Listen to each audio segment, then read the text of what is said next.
Welcome to Breathing Underwater's Musicast. This is episode 14. I am Dan, and I'm here with Dave. And we also have a very special guest. We have our father. Hi, how are you doing? My name's Ken. So the reason we have Dad on the show, that we're going to refer to him as, is because our father is a lifelong professional French horn player. And since this is a music podcast, we wanted to get his perspective on being a musician, raising kids that explored different musical outlets than his, and his thoughts on passing the music bug, the music gene down to, down generations now that I'm a father. So, first of all, Dad, why did you choose the French horn as an instrument? I chose the French horn as an instrument. I was in 4th grade. They gave me a choice of what to pick. I liked the sound of the name of the instrument. And then I saw what it looked like, and it looked really cool. Would you have chosen it if they call it the freedom horn? No. Just checking. So how did you, because I assume that you had a typical band experience growing up, a musician experience growing up as a kid, where you were in orchestras and marching bands and such, right? Well, actually, our school music program was great, but when I was in elementary school, it was a viola teacher was the orchestra director, and he knew nothing about French horn. And I picked it out, and he said, take it home and learn to play it. And he didn't know how to teach me, and I sort of made it up as I went along.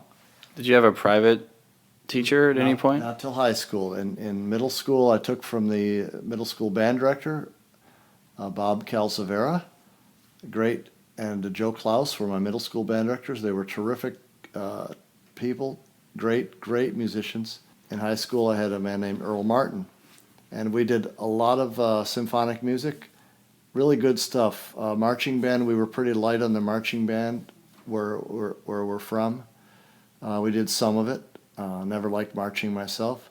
The high school programs were superb, and that's where I really was inspired to go into music, because most of my friends were in school music, and it was a lot of fun, good people.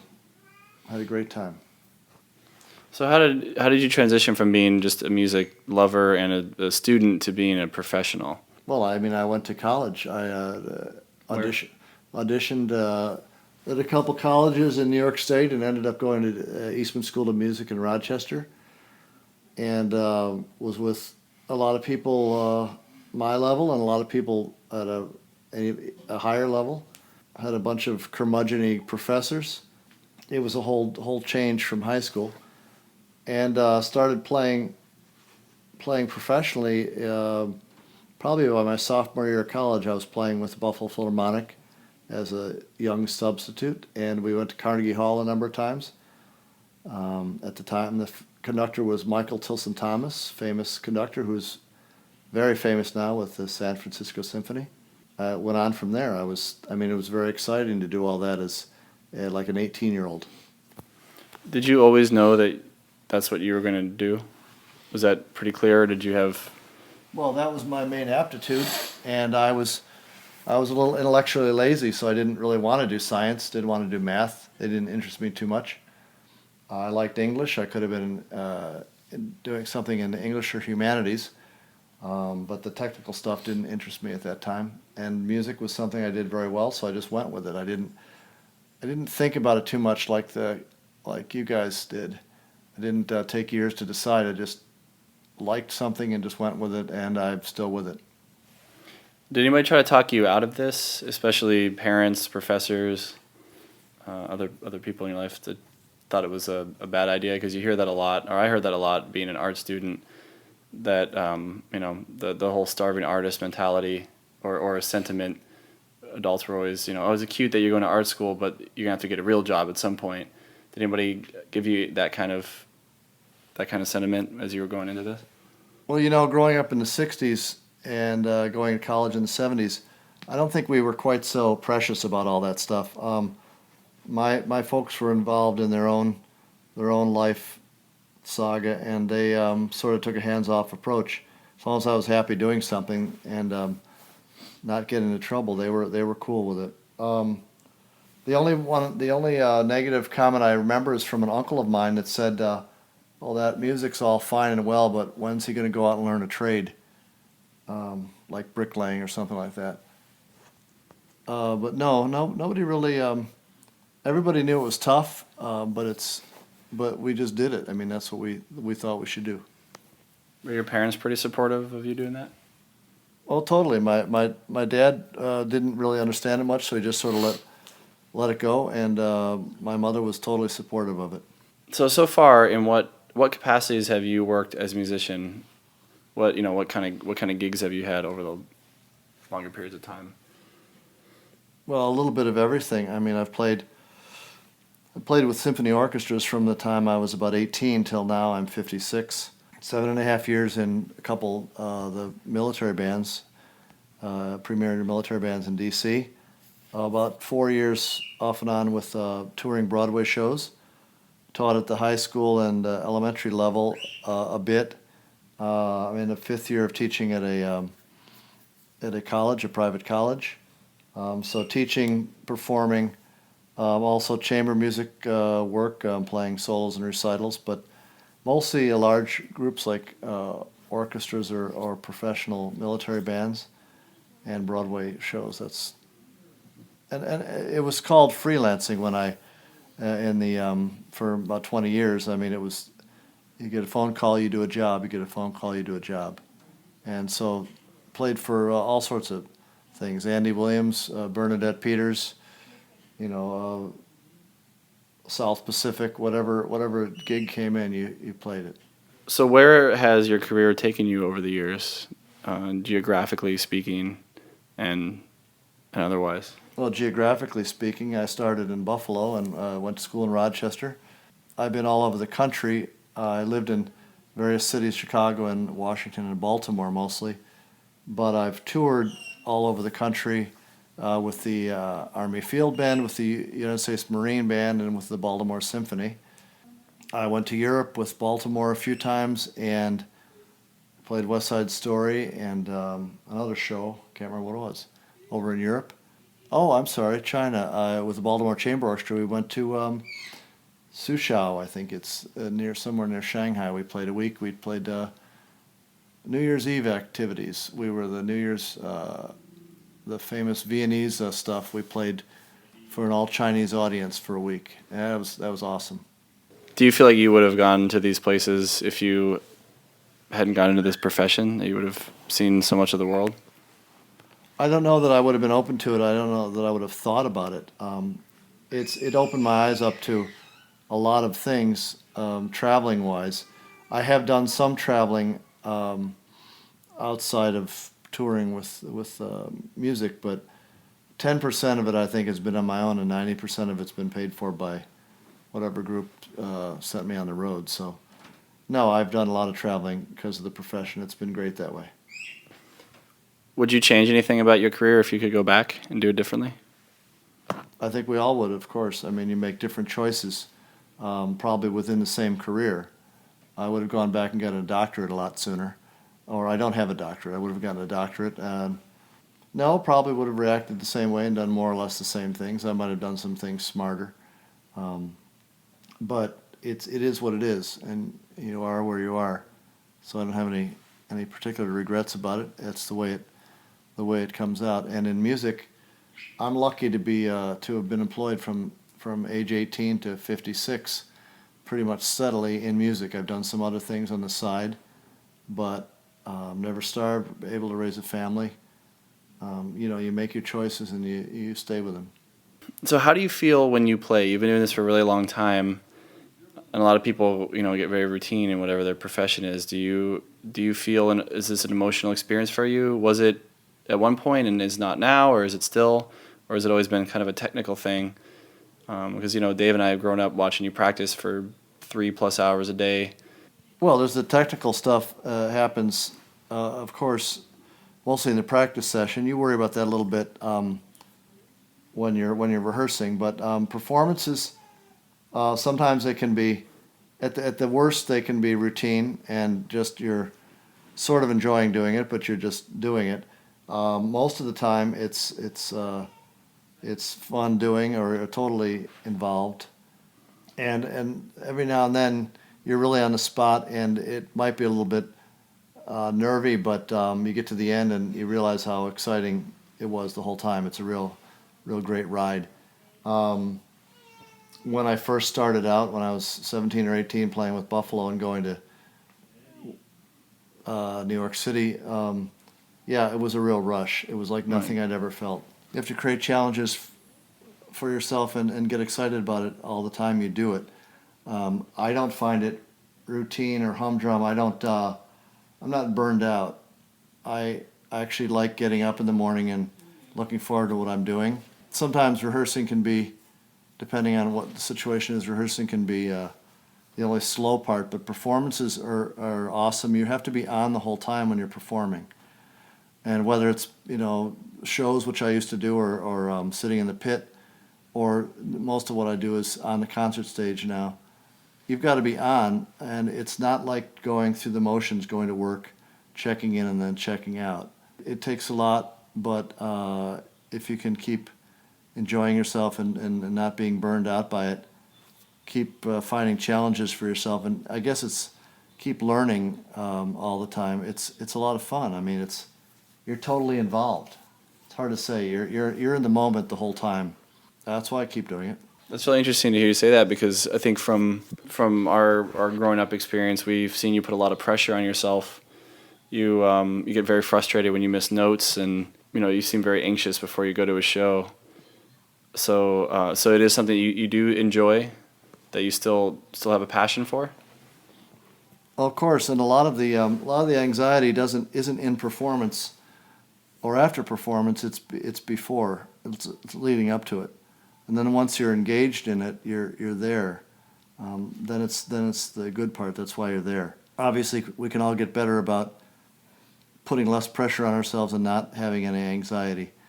But I think a lot of us as musicians all sort of share that pre-concert stuff, because you always want to get better. You always want to do your best. Doing your best is a big important thing. I think most of my colleagues would share that. As you get into it, you get older, you have to realize you have to let go a little bit, and perfection can drive you nuts. So you have to enjoy the moment as you're doing it, but you still got it pretty much on. You can't just blow off stuff.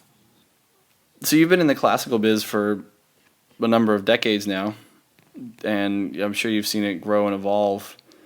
How do you feel about the current state of the music industry, and especially your industry in the classical world? And do you think that it's something that is still continuing to evolve, or is something that's dying out? Like a lot of curmudgeons that you mentioned would probably say, because the younger generations don't seem to understand, or what do you think about all that? Well, older players of various generations in front of me would caution and would say, well, we've already seen the zenith of classical music, it's dying. And then 10 years later, another person of that age would say the same thing.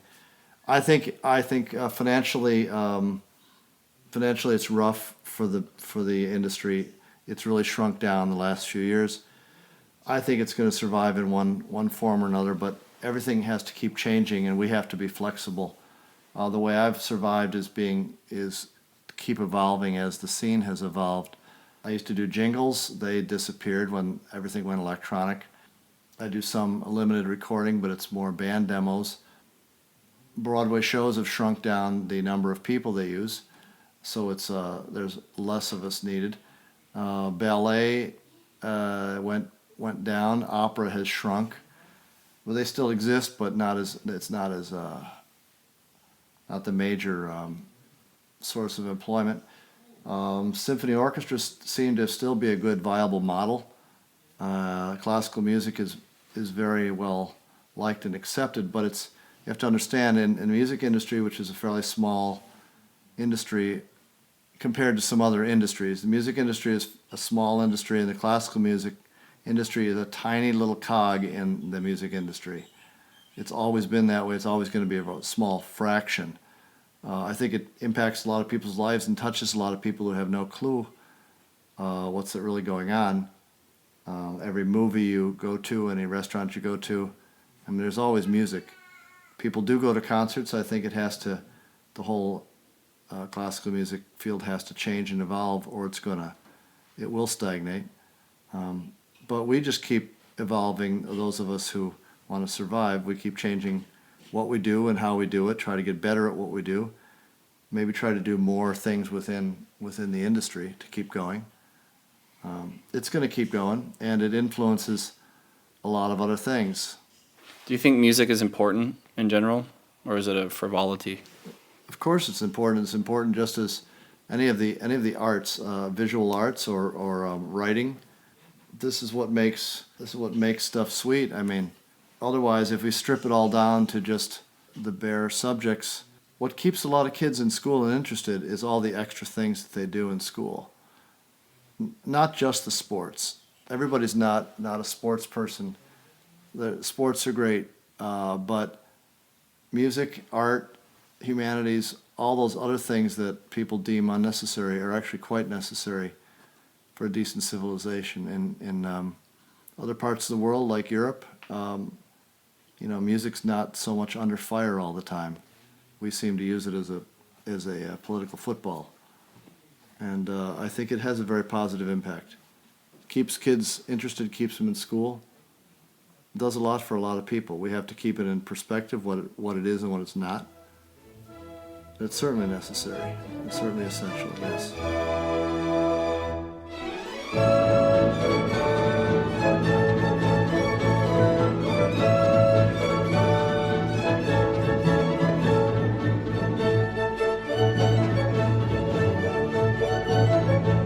Okay, so let's switch gears a little bit and let's talk about us as a family. Because now that I've started my family, I've been thinking a lot about music's role in my life and my son's life, hopefully. So my question right now is that you have two kids that were originally raised on classical music. That would be Dave and myself. And when we were growing up, you had us come to countless performances, and we both started playing classical instruments. Dave played the clarinet and then the trumpet, and I played the violin. But then he and I took on other musical avenues. Dave switched to guitar, and I switched to drums. And there was some tension in that transition for a while, I think. So originally, how adamant were you about us having played instruments in the first place? Did you think that was something that was really important for us to do, or did you support us doing that because we chose to? I don't really remember. Well, I don't think either your mother or myself would have wanted to force you past a certain point. We wanted to give you the opportunity, and we wished you'd stayed with it a little bit longer into high school and given it a chance. But the school music programs where we chose to send you to school, all kids have a hard transition in middle school, trying to fit in, and sometimes the geekier things like music and science aren't so attractive to most kids. And these particular schools didn't have a very good music or arts teaching, instruction to offer you. I would say they fell down in a big way, and you lost interest, and you wanted to do something else, and you wanted to fit in with your peers, also the area you were living in. If we were in a different area with different schools, you might have made different choices, but we weren't thrilled with your choice of music originally, but the fact is you were actively engaged in a band and a creative process. You kept plowing ahead with it, and we appreciate that. And like I said, the school music programs didn't really keep you in. Now, your brother and then yourself got involved in a pop band at the school, the Electric Eagles, and that was band. What's that? It was like oldies type rock band. Yeah, It so was it's kind of like a folk oldies cover 60s, band. 70s kind of. I think nowadays they would call it like the jazz band or something, but it wasn't really a jazz band, but No. that was kind of the It equivalent. was rock. Yeah. But you had a great teacher there that was really into what he was doing, and he brought you right in. And I think that's the secret to it is I had that type of instruction in a more traditional field And those people brought me right in, and I wanted to do what they were doing because they had something good. And if you've got enough of that inspiration and you're exposed to it, you want to stay with it because it's the thing to do. So, Okay, so going along with what you were talking about a second ago about when Dave and I started playing in a metal band and everything, but not just about us as musicians, but just about the music that we were listening to. How did you feel when we started listening to music that was something that wasn't part of our family's lives before? When Dave and I started listening to louder, more intense music, and we, and then that was. That became kind of a staple of what we were into in the house, which was not something that you and Mom were really privy to before that. What were your feelings on that as we were getting into Nirvana and Metallica and all that kind of stuff? well, one thing you have to mention that is your father, me, took you to your first rock band concert was Weird Al Yankovic. It's true. Which we loved. And your particular choices in music weren't my particular choices in music, but I didn't really care. I can't relate to what, and I've always said, and we've always argued about this. I didn't have a problem with the noise or the volume or anything, but I never could understand the lyrics because a lot of them were just scream gibberish. That was my problem. I don't mind loud. I play a lot of loud, offensive stuff on contemporary concerts. I mean, not offensive, but some older people would probably think it was Abrasive. abrasive. That's a good word. Lots of brass, lots of percussion, loud. But it's this. I think the screaming guy into the microphone was the caricature that I take from it. And I grew up in the '60s. I didn't listen to particularly heavy stuff myself, but I grew up with my brother listening to, which you don't know, Janis Joplin and Jimi Hendrix, and I tended more toward Creedence and the Beatles and stuff like that, but Which are awesome. I didn't know that. But I was pretty soft rock stuff myself, and by the time I got to the '70s. And I still thought the Bee Gees were pretty cool. I have no problem with your choice in music. If you liked it, it doesn't mean I had to listen to it. You weren't burning the house down, and everybody to each his own. So now that I'm a father, I'm determined to continue the music player and music lover and music player lineage of our family. So, now that you've raised two kids, and even though our kind of interests have split from where they started, do you have any insight into how I should nurture and that side of him, based on what you've experienced with us?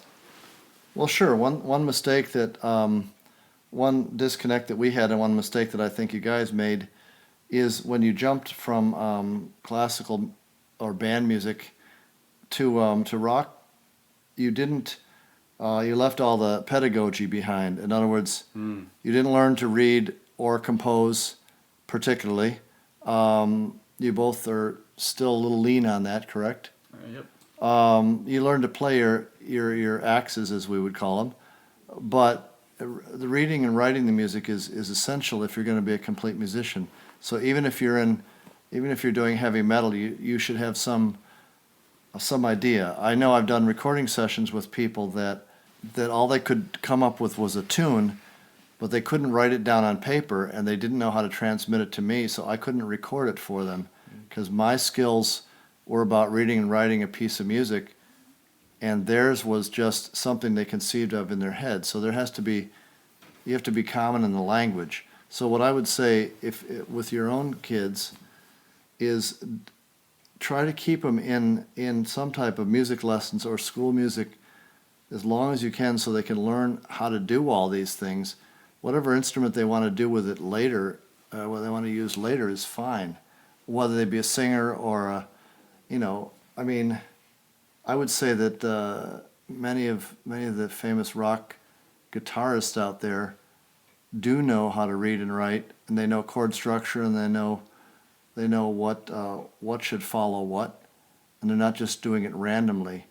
That was my biggest problem. Wasn't the style, but the lack of the craft. You can't have the art if you don't have the craft first. And I spent maybe more of my career than I should working on the craft of it, and then thinking of myself as an artist. But you do need to learn the craft before you can do the art. That would be my big thing. I think that's true. They said that a lot to us in screenwriting school too. Is that a lot of people went into school thinking that they were going to write the next like Tarantino film or something that was really offbeat and atypical, but they kept pounding at us throughout my career as a student in screenwriting school that you needed to learn your craft and learn the way that it's done before you break the rules. You got to learn the rules before you break them, because otherwise you don't know what you're breaking. You don't know what you're rebelling against. And I think that's true. And I think you're absolutely right too that there's a plethora of musicians in our circles in our world that are classically trained. You hear that a lot, and you like a really good guitar soloist, and then you find out that he was like Randy Rhoads or somebody was like classically trained. Randy Rhoads. I think one thing we're also talking about too is there's a disconnect in the language between rock and roll, which has a blues background, which you could think of. I mean, I think of like the early African Americans like playing, guitar spontaneously, basically to no beat, very expressive. Most of them didn't know music. You couldn't write it down, and there was just this. It was more like an outward artistic expression, which became rock. Rock did have some classical influences, but there's slightly different cultures. Classical music a little more emotional, cerebral. It's more about the beauty of music as opposed to spontaneous expression, in a way. But what I'm saying is that there could be a decent amount of disconnect between the rock blues mentality as opposed to classical musicians. That said, there's been some great rock musicians who have classically trained. One thing, we mentioned Randy Rhoads. There's been some of those guitar heroes. I was never too much into them. The guys could play a billion notes at once. Some of them are very well classically trained. Yeah. And we were talking about earlier today, Muse, who all of them were classical musicians in college who became a rock band. That's why they have immense talent. And I think that the language part of it is really important, because I think it's cliche to say, but it's true that music is a universal language that if you can read and speak it, then you can transpose it to any kind of genre. I think that the language comes first, and then the genre is the. Mm-hmm. I've got something there. When I've played in various orchestras over the years, there have been certain ones I've played in where there were kids as young as like 15 years old playing in the violin section, and possibly somebody sitting next to them that was 80 years old. People of different cultures and races. And I can't think of anything else where you could bring people from that range of ages, races, and cultures together and put them all in the same situation. And they all speak the same language because they're reading notes on the page and following a beat and doing something in a unified whole. That's a pretty awesome concept. So they probably wouldn't have been able to all speak to each other, but they could do it through the music. Absolutely. I play with musicians all the time where we actually couldn't communicate very well in the same language because we don't speak the same language. Yeah, that's why I think music is an integral part of life. Well, that's all I had for questions, but it's really good to hear.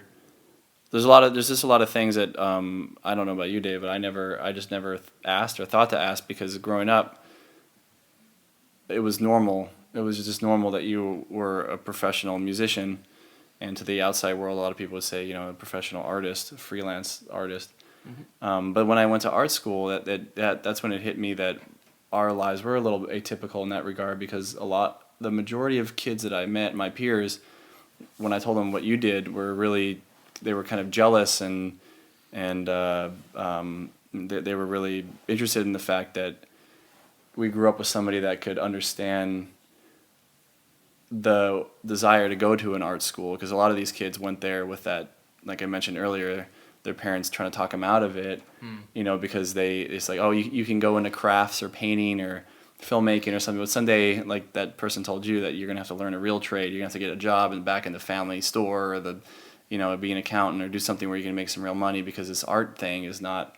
So I just thought that was interesting. I was like, oh, well, that's true. Like, that's cool. It is cool that my dad was a musician. I never really thought about it because it was just normal, but that's pretty interesting, especially because I think I don't know if it's in our blood or if it's just in our family mentality, but obviously, even though it's in a different, it's expressed in different ways, but we're all really passionate about music. Well, that's the word. You don't go to an art school or a music school to make money, to bring in megabucks. You don't choose to go to an art school or a music school just to make money. Some people do. The few, tiny, small percentage do. You do it because you have a passion for it. You love doing it. You can't imagine doing something else. So you don't drag yourself through the day doing something you hate, and on weekends you do what you enjoy. Every morning you get up thinking, how can I do this? How can I do this better? How can I teach this? What can I transmit to somebody else? It should be looked at as a real positive thing to do. You do it only if you are excited about it and you really want to do it. You don't want to do it if you're not. You should also note that we've come more full circle, and we've become interested in classical music the more we get older too. It's easy as a kid, and I try to warn my kids about this too, as a teacher, that when you start defining yourself, a lot of times kids will define themselves by what they don't like.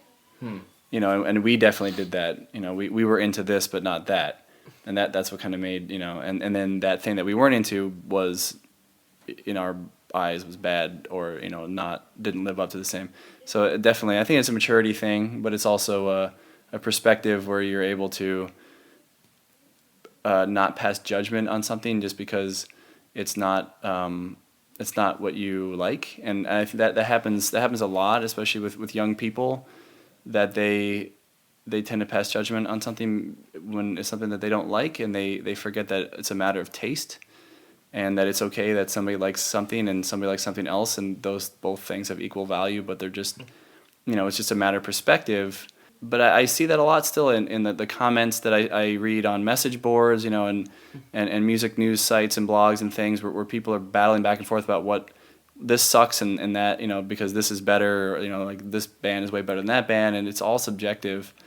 And I don't remember what my point was. Yeah, that's definitely a point. I mean, on the topic of music, that I've had this argument too with people where they think one genre, one type of music is black or white. It's either good or bad. It's because it's in my self-image or not to like it, and it's hard to.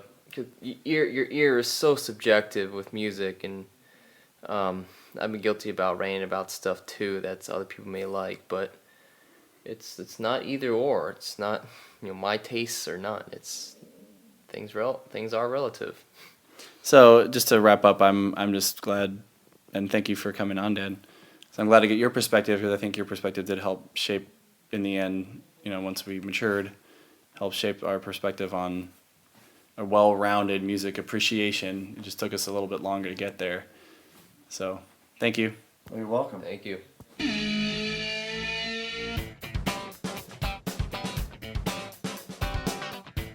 The clip that you heard earlier was from a live performance with a local orchestra of myself playing the Beethoven 7th Symphony, the first movement. This next clip is from the same orchestra. It's the Wagner Siegfried Idyl. It has a extended horn solo in the middle.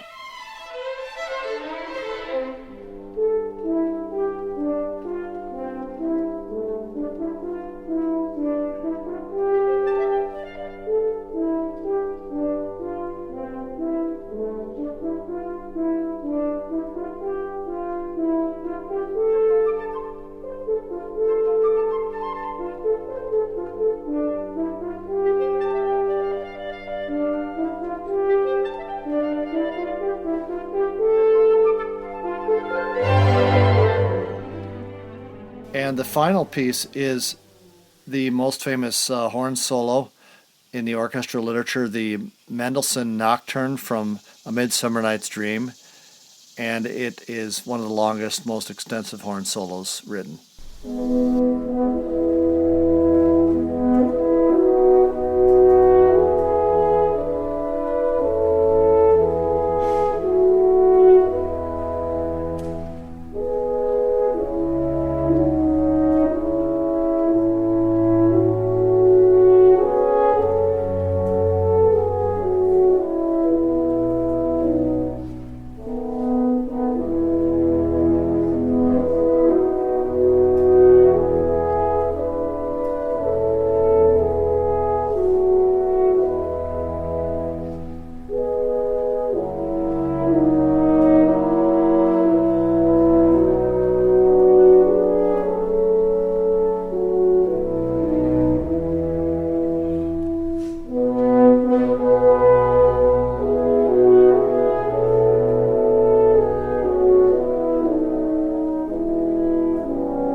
The main website for this podcast is bumusicast.wordpress.com.